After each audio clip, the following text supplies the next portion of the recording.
ब्रह्मा जी बता रहे अपने पुत्र नारद को। ब्रह्मा जी ने कहा बेटा मैं इस प्रश्न का क्या उत्तर दूं? ये प्रश्न बड़ा ही जटिल है। यहाँ देखो नीचे, पूर्व काल में सर्वत्र जल ही जल था, सथावर जंगम जितने प्राणी उनमें कोई भी नहीं थे। तब कमल से मेरी उत्पत्ति हुई।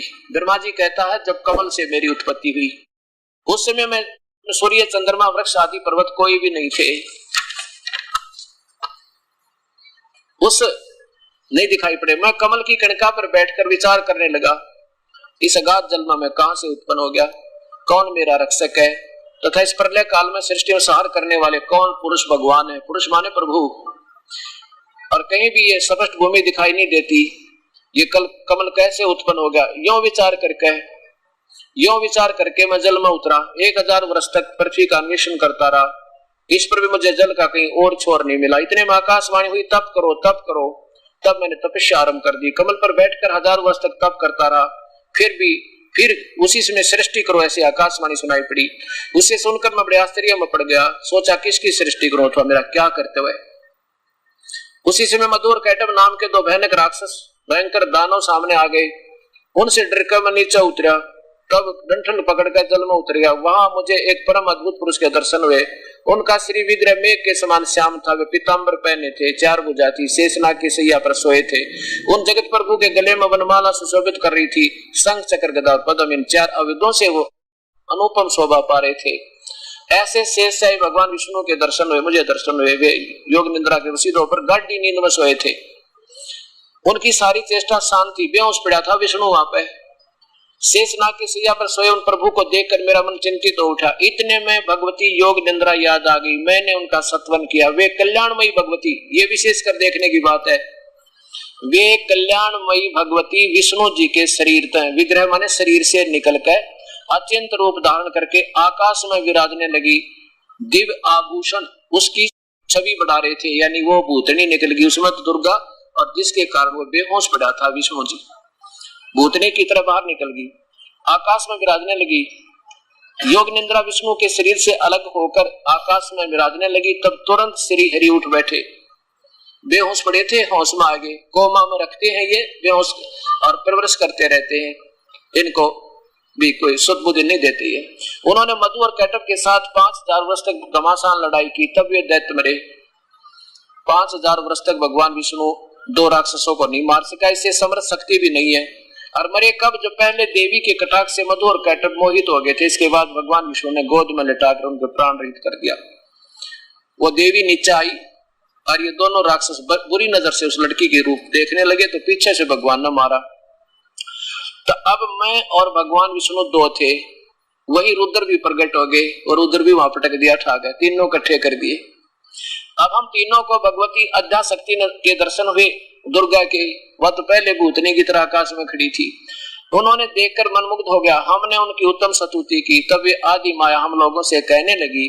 देवी ने कहा ब्रह्मा विष्णु और महेश्वर, तुम भली भांति सावधान होकर अपने अपने कार्य में संलग्न हो जाओ। सृष्टि, सतिथि और संहार। सृष्टि क्या होती है? बाई फोर्स, यानी विषय वासना प्रेरित करके जीवों की उत्पत्ति करवाना ही ब्रह्मा की ड्यूटी है। और सतिथि का अर्थ होता है एक दूसरे मोह ममता रखे, संपत्ति के अंदर आस्था। मर तो कल जावा हम बेशक, पर आस्था छूट नहीं सकती। ये बाई फोर्स जबरदस्ती हमारे अंदर भगवान विष्णु वाला गुण यानी सतोगुण के कारण हम इसमें फंसे रहते हैं। और सतिथि और संहार ये आपने पता है मृत्यु करता भगवान शंकर। ये तुम्हारे कार्य है। इन महा इसको आगे को ब्रह्मा जी कहते हैं भगवती अद्या शक्ति की ये वाणी बड़ी मधुर थी एवं सुंदर सुखप्रद थी। हमने शपथ सुनी। हम लोगों ने उनसे कहा माता हम किस प्रकार प्रजाओं आदि के सर्जन करने के आदि कार्य में सफल हो। विस्तृत भूमि का अभाव है, सभी स्थान जल मगन है, पंचभूत आदि कुछ भी नहीं। हमारी बात सुनकर कल्याणमयी स्वरूपिणी भगवती का मुखमंडल मुस्कान से भर गया, हंसी फिरता हुआ। इतने में एक सुंदर विमान आकाश से उतराया। तब उन देवी ने हमें आज्ञा दी, देवताओं निर्भीक होकर इच्छा पूर्वक विमान में प्रवेश कर जाओ। ब्रह्मा विष्णु और रुद्र, आज मैं तुम्हें एक अद्भुत दृश्य दिखलाती हूँ। हमने देवी की बात सुनकर उसको शिरोधार्य कर लिया। उस रतन जड़ित विमान में चढ़कर हम लोग बैठ गए। ऊपर देखो, हम तीनों देवताओं को उस पर बैठे देखकर देवी ने अपने सामर्थ्य से विमान को आकाश में उड़ा दिया। वो विमान कहाँ पहुंचा? मन के समान तीव्र गति से चलने वाला वे विमान जिस अपरिचित स्थान पर पहुंचा, या नीचे देखो, अक्षरवर के बाद वह दूसरे स्थान पर पहुंचा। वहां हमने देखा एक अनुपम नंदनवन था। वहां देखा तो एक महाभाग श्री इंद्र विराजमान थे और साथ में उनकी प्राण प्रिय पत्नी सची भी थी। आगे उसके बाद कहां गया ये देखो। अक्षरवर के बाद इतने में हमारा विमान तेजी से चल पड़ा और दिव्य धाम ब्रह्मलोक में जा पहुंचा। संपूर्ण देवता उसके सामने नगर ये है। वहां एक दूसरे ब्रह्मा विराजमान थे। ये विचार करने की बातें हैं कि एक तो वहां आगे बैठा था और एक तो आगे मिला, एक तीन ये विमान में बैठे थे। वहां एक दूसरे ब्रह्मा विराजमान थे। उन्हें देखकर भगवान शंकर विष्णु को बड़ा आश्चर्य हुआ। भगवान शंकर और विष्णु ने मुझसे पूछा, चतुरानंद ये अविनाशी ब्रह्मा कौन है? मैंने उत्तर दिया, मुझे कुछ नहीं पता, नहीं सृष्टि का दृष्टा ये कौन है? भगवान मैं कौन हूँ? ये कौन है? हमारा क्या उद्देश्य है? इस उलझन में मेरा मन चक्कर काट रहा है। इतने में मन के समान तीव्र गतिगामी वह विमान तुरंत वहां से चल पड़ा। कैलाश के सुर में शिखर पर जा पहुंचा। यहाँ देखो, वहां विमान के पहुंचते एक भव्य भवन से त्रिनेत्रधारी भगवान शंकर निकले हुए नंदी वृक्ष पर बैठे थे।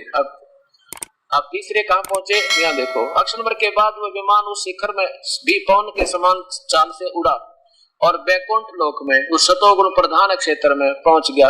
वहां भगवती लक्ष्मी का विलास भवन था। बेटा नारद, वहां मैंने जो संपत्ति देखी उसका वर्णन करना मेरे लिए असंभव है।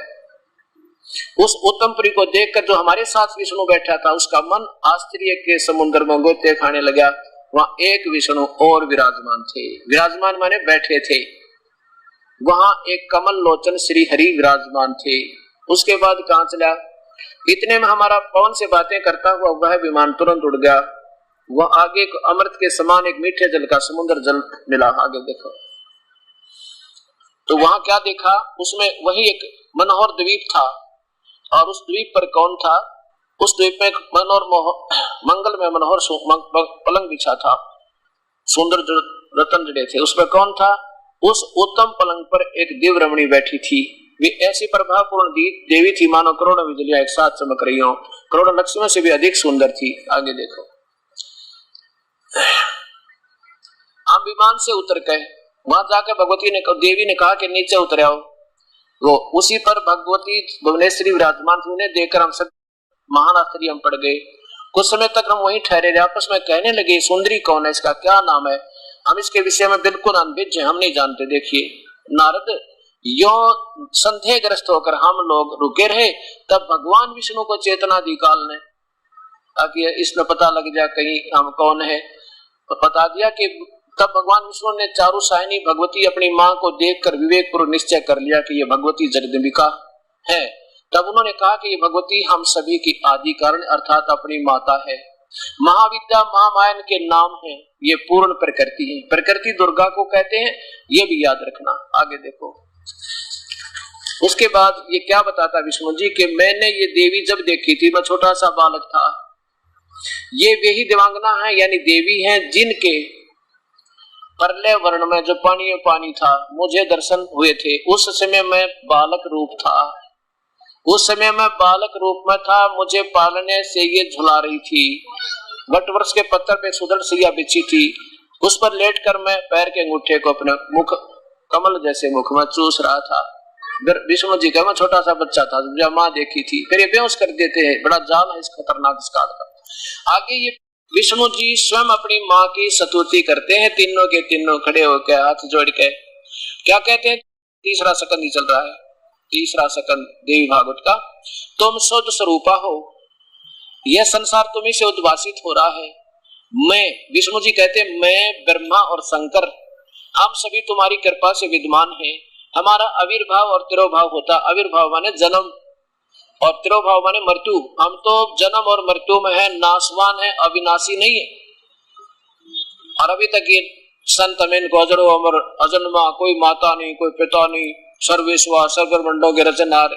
तो वो किसी टीचर थे ही बाप के सामने आप आ जाओगी। हमारा तो आविर्भाव माने जन्म, तिरोभाव माने मृत्यु होता है। केवल तुम नित्य हो, जगत जननी और प्रकृति और सनातनी देवी हो। प्रकृति दुर्गा को कह रहे हैं, ये याद रखना। यहाँ देखना, शंकर भगवान बोले, हमारे साथ जो बैठा था वो शंकर भगवान बोले, देवी यदि महाभाग विष्णु तुम्हारे से उत्पन्न हुए हैं, प्रकट हुए हैं, तो उनके बाद उत्पन्न होने वाले ब्रह्मा भी आप ही के बालक हुए। और फिर मैं तमोगुणी लीला करने वाला शंकर क्या तुम्हारी संतान नहीं हुआ? अर्थात मुझे भी उत्पन्न करने वाली तुम ही हो। अब देखो क्या बात सिद्ध होगी इस तरह कि ब्रह्मा विष्णु महेश की माता तो दुर्गा है और ये नासवान है, अजरो अमर नहीं है, और काल इनका पिता है। इसी देवी भागवत में आपको बता दिखाता हूं। ब्रह्मा कहता है कि मैंने जब दुर्गा से पूछा, हे माता, ये और जो ब्रह्म है वो आप ही हो या कोई अलग है, ये भेद मुझे बताओ। अब देखो इसी तीसरे सेकंड में ये और निर्णय कर दिए, दोनों का निर्णय आपके सामने आएगा। ये तीसरा सेकंड वही देवी भागवत का ये चल ही रहा था यहां पर।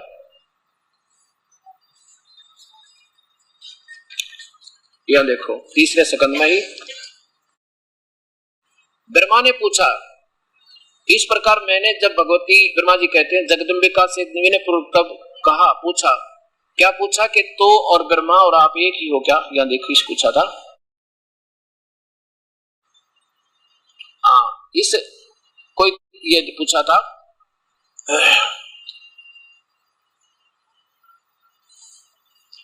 कि ये एक आप ही हो या कोई और पुरुष है?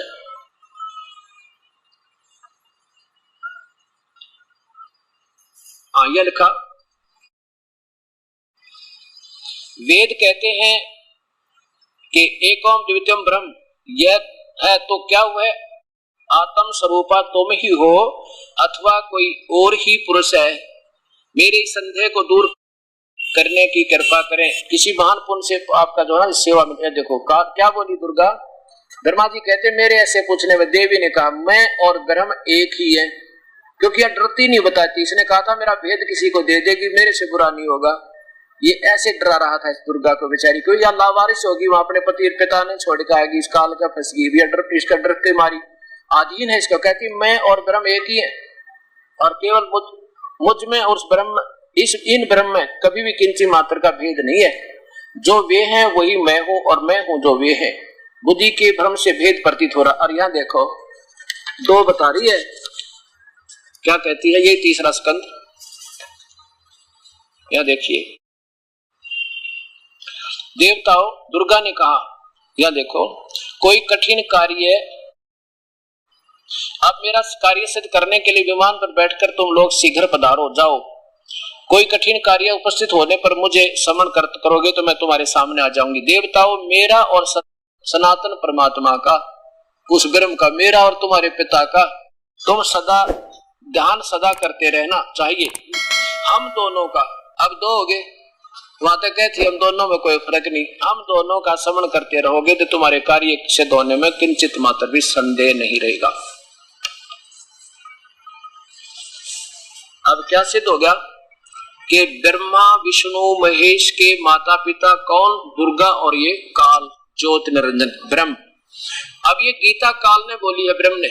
ये सारी भूमिका इस गीता के ऊपर बन रही है ताकि आप इस पवित्र गीता शास्त्र को फिर समझ सको, इसमें क्या अनमोल रत्न छुपा हुआ है। अब यहाँ समस्या ये पैदा करेंगे अनजान संत, इन बड़ी आत्माओं को क्यों ठेका ले रखा है इनको गुमराह करने का। ये कहेंगे नहीं वो गुण तो कोई और होते, क्योंकि गीता एक सांकेतिक शास्त्र है। ये चारों वेदों का सार है। इसमें चार वेद बड़े विस्तृत हैं और इसमें ज्यादा सांकेतिक शब्द है। और गीता में ये लिखा कि अर्जुन जो वेदों का सही जानकार वही शास्त्र को समझाओगे ना, सबके बस की बात नहीं। अब इसमें क्या लिखा है? रजगुण तमगुण सतगुण तीनों ये दुर्गा से उत्पन्न, प्रकृति से उत्पन्न तीनों गुण। अब ये रजगुण ब्रह्मा है, सतगुण विष्णु, ये तो शिव पुराण ने सिद्ध कर दिया। और इसके साथ साथ आपको देवी भागवत महापुराण में प्रत्यक्ष प्रमाण दिखाता हूं। स्वयं भगवान शंकर पूछते हैं, कहते हैं अपनी माँ को, ये भी रो रहे हैं बेचारे तीनों के तीनों, इनको पता नहीं सा जुल्म क्यों हो रहा हमारे थे। किसी का बेटा मरे, किसी की बेटी मरे, किसी का कुणबा समाप्त हो जावे, और किसी का हाथ कट गया, किसी की टांग कट गई। आज सब हम ठेकेदार बने बैठे हैं अपनी संपत्ति का ऊपर कति गिनड़ी मिनड़ी मार के, और एक सेकंड में पता नहीं किसका के विनाश हो जावे। तो ऐसे जुल्म में जैसे पीछे देखा आपने गुजरात के अंदर 26 जनवरी सन 2000 का वो दुखदायी दिन आज भी भूला नहीं जाता।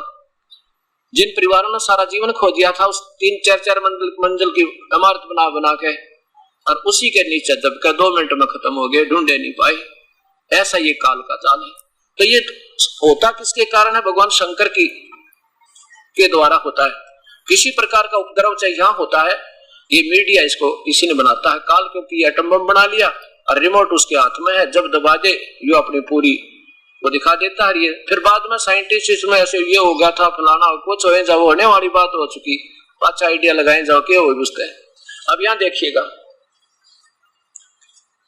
ये है देवी भागवत महापुराण पवित्र शास्त्र जो वेद संस्कृत, हिंदी और संस्कृत दोनों है।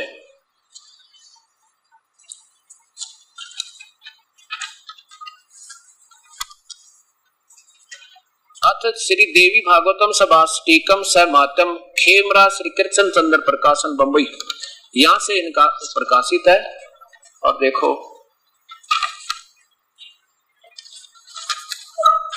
अब इसमें तीसरा सकन देखिएगा,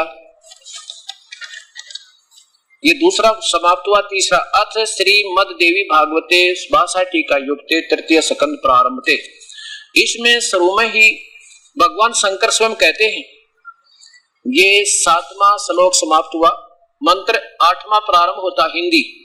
हे माता, शंकर जी बोल रहे हैं, यदि हमारे ऊपर आप सदा दया युक्त हो तो हमको तमोगुण में किस प्रकार प्रदान किया, ब्रह्मा रजोगुण और हरि सतोगुण।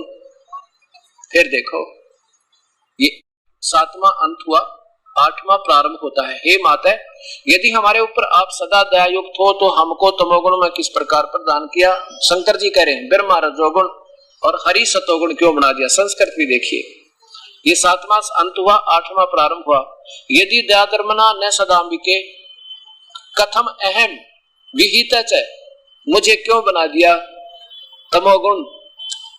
और कमल जय माने कमल से उत्पन्न होने वाले ब्रह्मा को देख ध्यान रखो, कमल जय कमल से उत्पन्न होने वाले ब्रह्मा जी को रजोगुण संभव रजोगुण क्यों बना दिया। और सुहित किमो सतोगुण हरि यानी विष्णु को आपने क्यों सतोगुण बना दिया। अब ये भी दुखी इस बात से, ऐसा जुल्म होता है तब, लेकिन ये काल ने इसको इंस्ट्रक्शन दे रखी दुर्गा ने कि मेरा भेद किसी को दे दिया तो मेरे से बुरा नहीं होगा, इसलिए बेचारी डर की मारी कुछ नहीं बताती और इनको गोलमाल रखती है। अब गीता जी देखिए, ये सिद्ध हो गया कि रजगुण ब्रह्मा है, सतगुण विष्णु, तमगुण शिव जी। अब पवित्र शास्त्र गीता में तीनों भगवानों की दुर्गा और इस काल से उत्पत्ति आपके सामने पेश होगी। देखिएगा अध्याय नंबर 14 और श्लोक नंबर 3, 4, 5 में ये आपके सामने आएगा।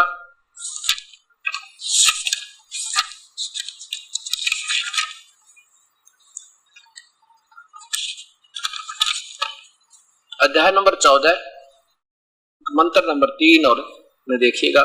हे अर्जुन, मेरी महत मूल प्रकृति दुर्गा सभी प्राणियों की गर्भाधान स्थान है और मैं बीज स्थापन करने वाला पिता हूं, उसके संयोग से हम सब प्राणियों की उत्पत्ति होती है। तीसरे में देखो, चौथे में यहां देखो, चौथे में हे अर्जुन, नाना प्रकार की सब योनियों में जितने मूर्तियां अर्थात शरीरधारी प्राणी उत्पन्न होते हैं, प्रकृति दुर्गा उन सब की माता है, गर्भ धारण करने वाली माँ, और मैं बीज स्थापन करने वाला पिता।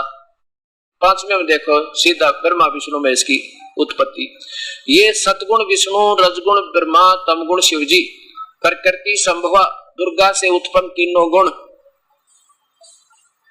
अविनाशी जीव आत्मा को शरीर में फंसा कर रखते हैं, ये उड़ जाकर रखते हैं। अब देखो ये हो गया पीएचडी का शास्त्र, और इसका अनुवाद किया इन पहली क्लास वाला ने, इन टीचरों ने। आप ज्ञान नहीं तुम क्या लिखने जा रहे, इसका अनुवाद करके दे दिया। अब आपके सामने आएगा सत्य ज्ञान। अब ये सारी कथा इस गीता जी के 7वें अध्याय को सुनाने के लिए आपके सामने पेश की। इसमें ये 5 श्लोक आपको सुनाऊंगा और उसके बाद फिर देखना क्या रहस्य आपके सामने आएगा। 7वें अध्याय के 12 श्लोक में लिखा कि अर्जुन, इन तीनों गुणों से जो हो रहा है इसका निमित्त मैं ही, मेरे से कारण समझो। रजगुण से जीवों की उत्पत्ति, सतगुण से सतिथि और तमगुण से संहार, इसका निमित्त मैं हूं। लेकिन मैं इनमें नहीं, ये मुझ में नहीं, क्योंकि ये काल इनसे न्यारा रहता है, इनको कभी भेद नहीं देता। ये इस ब्रह्मलोक में, इस एक ब्रह्मांड में भी इनसे अलग रहता है। और जब इसका यहाँ कार्य पूरा हो जाता है, फिर ये अपने 21वें ब्रह्मांड में चला जाता है, अपने वास्तविक काल रूप में जो कृष्ण जी ने के अंदर प्रवेश करके इसने दिखाया था, फिर ये यहाँ पहुंच जाता है। यहाँ ये एक तपतशिला है, आपको दिखाऊंगा। ब्रह्मा कुमारी वाले जो कहते हैं ना, वहां बोला तो बिंदु बिंदु दिखा, जोत जलती दिखा, या तपतशिला दिखा नादाना ने, और जहाँ 1 लाख को रोज भून कर खाता है। अभी दिखाऊंगा आपको। सदाशिव सदाशिव तो एक काल है, और इसी की पूजा के लिए जो ना सबको आरूढ़ करें, कहते हो सदाशिव की भक्ति करो, सदाशिव की, वो हाँ सब। अब देखो, अब थोड़ा सा हिंट दे दो उनको इनका। अब ये क्या बताते हैं कि काल गीता किसने बोली, कहते श्री कृष्ण ने नहीं, उसमें सदाशिव ने प्रवेश करके बोली, और वही पूजा के योग है, उसी की पूजा करनी चाहिए। अन्योना विरायु काल है जिसकी तुम पूजा कराने के आदेश दे रहे हो। इस काल ने ऐसे भ्रमित किया हुआ सभी को। ये कहते हैं गीता किसने बोला, कि सदाशिव ने। अब एक बताओ, जब वो सदाशिव काल गीता बोल ही गया, तो अब दोबारा क्या बोला भाई? वो अब बोल रहा है तो वो तो बोल नहीं सकता, क्योंकि गीता से भिन्न वाणी आ रही है उनकी। इसका मतलब है उसमें कोई भूत बोल रहा है वो लड़की में, ऐसे सबको गुमराह किए हुए। देखिए ये ब्रह्मा साप्ताहिक पाठ्यक्रम और प्रजापति ब्रह्मा कुमारीश्वरीय विश्वविद्यालय, पांडव भवन, आबू पर्वत, राजस्थान। इसमें ये क्या बताते हैं, क्या गीता के भगवान को जानना जरूरी है? ब्रह्मा कुमारी कहती है हाँ, जीवन में पवित्रता, सुख और शांति की प्राप्ति के लिए इस प्रश्न का बहुत गहरा संबंध है। देखिए गीता के भगवान के महावाक्य, हे वत्स, तो मुझे याद कर और मैं तुझे सब पापों से मुक्त कर दूंगा। वैसे तो ये कल सुनाऊंगा सारी कथा इनकी, पर चैप्टर दूसरा है इसलिए ज्यादा ना सुनो। ये कहना का भाव ये है कि श्री कृष्ण में प्रवेश करके ये देखो कि यही बात स्पष्ट जान पड़ती है कि गीता का ज्ञान वास्तव में सर्व आत्माओं के परमपिता ज्योत स्वरूप ये काल है, मुक्ति, जीवन मुक्त आदि आदि परमपिता शिव ने दिया। परमपिता शिव ये काल है, और बिल्कुल ठीक है, इस काल ने गीता श्री कृष्ण में प्रवेश करके गीता बोली, और ये नौका यही पूजा के योग है, इसी की और नौका उसका आकार कोई नहीं, केवल एक बिंदु दिखाई देता है। और निराकार कहते हैं उसको, ना साकार कहते हैं, कहते वो भगवान जो है निराकार है। निराकार माने उसका शरीर नहीं है, क्या दिखाई देता, केवल एक बिंदु दिखाई देता, बिंदु ज्योत दिखाई देती है। और वो ज्योत क्या है ना, तपतशिला दिखा है वहां पर, जहां पर 1 लाख ने जीव न खावे, और उसको ये देख कर प्रसन्न होते रहते हैं बोली आत्मा। और ये क्या बताना है इनका कि एक लेखराज नाम के एक वो थे सुनार, और उनमें ये कोई प्रेत आन लग गया, और वो ला गया एंड बैंड बोलन। और इसने फिर आगे ये देखो, इसको कहते हैं जिसमें काल बोला उसने ब्रह्मा कहते हैं हम, जिसमें सदाशिव आके बोलता है ये इसको ब्रह्मा कहने लगे। ये एक सुनार था और बंबई में जौहरी का काम किया करता, पुण्यात्मा थी पिछले जन्म की, फिर भूत बढ़ने लग गया, इसने आगे अपनी नहरी थ्योरी उस काल ने शुरू कर दिया। देखो प्रजापिता परमात्मा शिव इन्हीं की मानवी तन में प्रविष्ट शान्विष्ट अथवा अवतरित होते हैं। इन्हीं के कमल मुख द्वारा वे ईश्वरीय ज्ञान का तथा प्राय लुप्त सहज राजयोग की दीक्षा देते हैं, और तथा पवित्रता एवं दिव्य गुण संपन्न जीवन के आदर्शों को प्रस्तुत करते हैं। वो कहते हैं शिव जी इसमें आवे काल भूत। अब कृष्ण आके के गहरे कर गया, देखो इसमें आके के कर देगा। अब देखना आपके सामने जो प्रमाण आना था, ये दास तो बताना चाहता था कि सबकी बुद्धि इस काल के हाथ में आज के बाद इस ज्ञान न सुन के कोई कभी भाग जाइए अपने आप में, पर आज तक इनके पास एक अक्षर का ज्ञान नहीं है, जो भगवान के निकट भी नहीं है लोग।